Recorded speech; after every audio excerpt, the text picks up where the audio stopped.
the number of people caught trying to enter the EU illegally has fallen to its lowest level in 5 years. The bloc's border agency says an estimated 150,000 illegal crossings were registered by Frontex last year, the lowest amount since 2013. It highlighted a sharp fall in the numbers crossing the Mediterranean to Italy, where a populist government has refused to allow rescue boats to dock. But it said that arrivals in Spain had doubled for the second year in a row. The number of people detected in 2018 was 92% below that of 2015, when Europe's migration crisis was at its peak. The figure also fell by a quarter compared to 2017, with the biggest fall reported along the central Mediterranean route from northern Africa to southern Italy. The number of illegal crossings detected there plummeted by 80% to slightly more than 23,000. Frontex says it added that the number of departures from Libya dropped by 87% in 1 year, and those from Algeria fell by nearly a half. Frontex says the Western Mediterranean route is now Europe's most active. The number of illegal arrivals in Spain, mostly from Morocco, doubled to 57,000 in 2018. The agency also gathered data on the gender and ages of those caught trying to enter the EU illegally. Women accounted for 18% of them. It says, while nearly 1 in 5 said they were under the age of 18. The figures differ from those recorded by the United Nations Refugee Agency, United Nations HRA, which says that 109 illegal migrants arrived in the EU last year. Frontex says this discrepancy is due to the fact that they cover all of the EU's external land borders, whereas the United Nations primarily measure sea borders. The dramatic fall in the number of migrants attempting to take the central Mediterranean route to Italy follows the election of a populist government that has taken a hardline stance on immigration. The government, a coalition between the right-wing League Party and the anti-establishment Five Star Movement, came to power in June. It has pursued a number of measures to prevent rescued migrants from landing on its shores.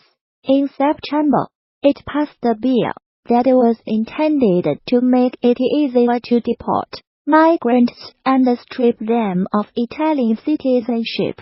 Interior Minister Matteo Salvini has also frequently come into conflict with migrant rescue ship operators and has banned these ships from docking at Italian ports. Italian policy is that migrants picked up at sea should be returned to Libya by that country's coastguard. But charities and human rights groups see migrants face appalling conditions in Libya, where abuse at the hands of people trafficking gangs are rife. Officials have also warned that those crossing the Mediterranean face a more dangerous journey than ever before. In September, United Nations has said that while the number of people arriving in Europe had fallen, the number of deaths had risen sharply. International Organization for Migration, IOM, data says that more than 2,000 people died or went missing making crossings last year. The reason the traffic has become more deadly is that the traffickers are taking more risks, because there is more surveillance exercised by the Libyan Coast Guards. Vincent Cochetel, United Nations HCR's special envoy for the Central Mediterranean, said at the time, The United States military says it has killed 62 fighters from the Islamist group al-Shabab in 6 airstrikes in Somalia. 4 airstrikes on Saturday killed 32 militants, and a further 2 on Sunday killed 28, it said in a statement. This was the deadliest air attacks in Somalia since November 2017, when the United States said it had killed 100 militants. Somalia has seen a sharp increase in the number of airstrikes and casualties since President Donald Trump took office in the United States in January 2017. A tally by the Bureau of Investigative Journalism reveals that at least 400 people have been killed in airstrikes since the beginning of 2017, far more than the previous 10 years combined. The latest strikes bring to at least 30 the number carried out in Somalia so far this year, compared with 35 recorded in 2017. The United States has a huge military base in neighboring Djibouti, from where it launches attacks on the militants. Mr. Trump gave the United States military greater authority in March 2017 to attack militants in Somalia. Traditionally, United States presidents have been wary of intervening in Somalia since 80 Special Forces soldiers died fighting militias in the capital Mogadishu in 1993, a battle dramatized in the film Black Hawk Down. No civilians were killed in the latest airstrikes, which were carried out in coordination with the Somali government. The United States military said, alongside our Somali and international partners, we are committed to preventing al-Shabab from taking advantage of safe havens from which they can build capacity and attack the people of Somalia. The United States Africa Command said, al-Shabab, which is linked to al-Qaeda, has not yet commented on the latest strikes. Somalia-based security think tank the Hiraal Institute said in a report published in November that al-Shabab had been forced to change tactics following the upsurge in airstrikes. The institute said the group was now conducting fewer mass attacks on military bases, but attacks on government offices and businesses which refused to pay its taxes had increased markedly. The United States State Department, in its most recent report on terrorism, described Somalia as a terrorist safe haven, and said al-Shabab remained a threat.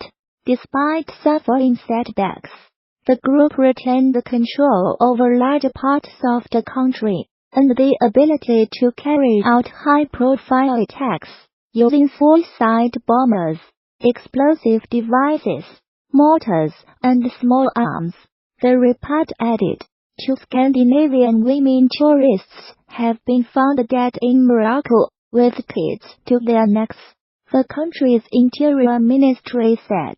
Both bodies were found near the town of Imlil in the high Atlas mountain range, near the foot of North Africa's highest peak, Mount Dapko. The women, from Denmark and Norway respectively, have not yet been named.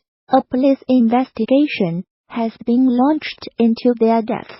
The Interior Ministry statement said, a poacher has been ordered to watch the Disney film Bambi repeatedly after he was convicted of illegally killing hundreds of deer. Missouri hunter David Barry, Jr., must view the film at least once a month during his year-long sentence.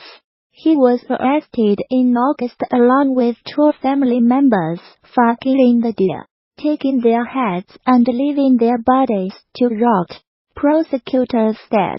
It is reportedly one of the biggest poaching cases in Missouri history. On top of the jail sentence for the illegal deer hunting, Judge Robert George ordered Barry Jr. to view the Walt Disney movie Bambi, with the first viewing being on or before December 24th, 2018, and at least one such viewing each month thereafter. During his spell in prison, the 1942 cartoon about woodland creatures shows a hunter kill the mother of eponymous deer character Bambi. A months-long investigation, spanning several states, led to the arrest of Barry Jr., his father David Barry, Sr., and his brother Kyle Barry.